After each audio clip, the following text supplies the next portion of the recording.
Ah yes, Pokemon HeartGold and SoulSilver. These are known in the Pokemon community to be one of, if not the best Pokemon games in the entire series. And yes, that's simply false. I was going through Twitter like a degenerate and I happened to find this tier list, and believe it or not, HGSS was D tier. And so the first thing I did was check the replies, and I see shit like this.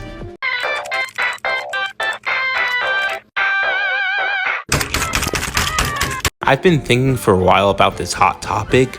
Are HeartGold and SoulSilver really that good, or are people just blinded by brainless nostalgia and in reality the games are actually just mid as fuck?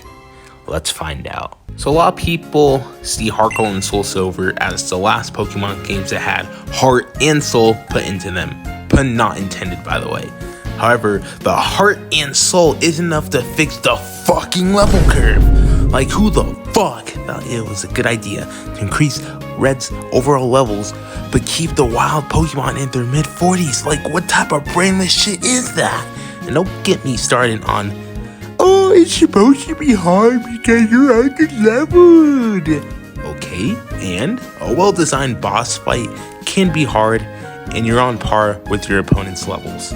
Do you know how many fucking people I see using fucking level 70 legendaries against Red because everything else is just literally low leveled?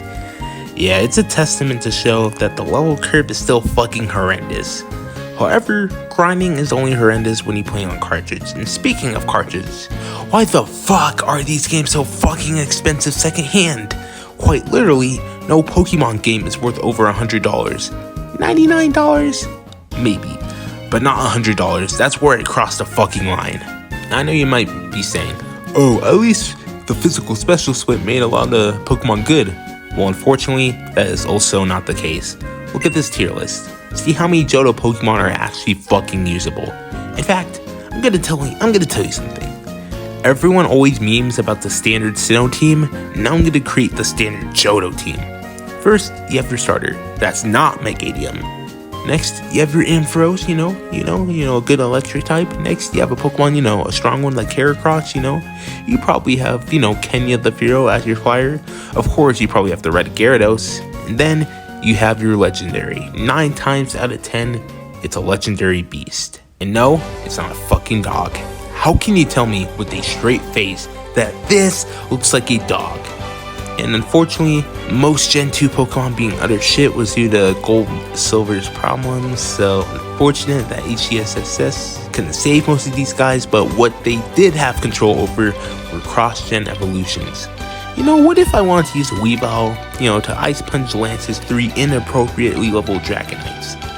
Well, too bad, the Razor Claw is only a post-game exclusive.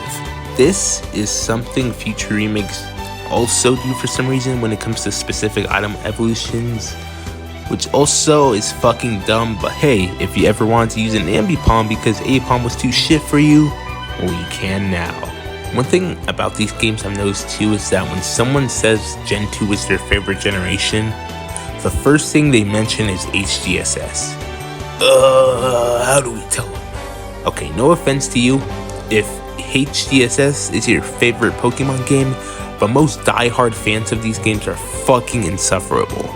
You can say you don't like HGSS and you will legit receive death threats from people. Well, at least on Twitter.com. I also saw this dumbass argument of, oh, HGSS includes everything for Pokemon Crystal. What, do you mean one fucking Pokemon and one fucking minuscule storyline? I saw people make this stupid comparison when Omega and Ruby and Alpha Sapphire first released because there wasn't a Battle Frontier. I hate to break it to you, but 5 minutes of the Delta episode is better than, whatever this is. I know you're probably writing your hate comment right now. However, if you subscribe to the channel, I'll talk about all the good things HGSS has to offer. And you can also become a channel member if you want. Anyways, back to the video. Assuming you did subscribe to the channel, let me list the things about HGSS. For starters, it's way better than the original Gen 2. I also like Boulder Flip, the Pokeathlon, the Battle Frontier of course, and also following Pokemon. I am also an enjoyer of the events this game had to offer. My personal favorite being the Sinnoh ruins and Arceus giving birth to one of its baby boys under a hypercam slideshow. As for Kanto, it was pretty good. It's fucking overrated, but it's still good. A lot of HGSS meat riders like to justify that the extra legendary Pokemon and starter Pokemon you get in the post game validate this game. And yeah, quite literally every other Pokemon game does this nowadays. And HGSS fans surprisingly still hate the games. Who would have thought? As for the final verdict, after all the shit I talked about these games, they're so pretty good. And you can tell the developers really did care about these games. Unfortunately, I think blind nostalgia has made people become extremely obnoxious about this game. If HGSS is your favorite game, more power to you. You might not even care about a single thing I just said in this video, and that's okay too. After all, I am just some guy on the internet talking shit about a 14-year-old children's game. Anyways, I'll see you guys in the next video. Peace. Also, Aura still clears.